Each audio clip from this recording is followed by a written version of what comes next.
पळसा येथील आश्रमशाळेमध्ये गणवेश वाटप कार्यक्रम संपन्न.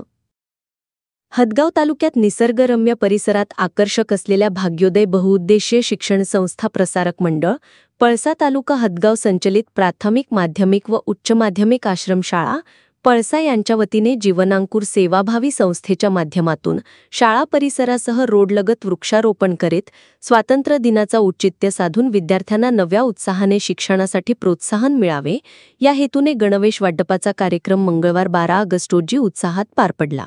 कार्यक्रमाच्या अध्यक्षस्थानी मुख्याध्यापक आनेराव संतोष कांबळे होते. प्रमुख पाहुणे म्हणून सरपंच सौ आशाताई धाडेराव उपस्थित होत्या.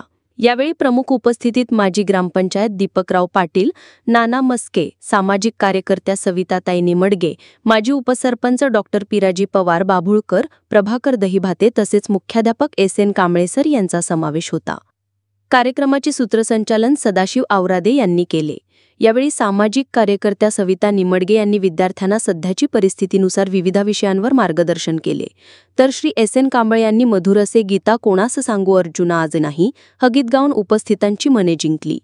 जनसामान्यांचा प्रहार न्यूजसाठी नांदेड जिल्हा प्रतिनिधी भगवान कदम.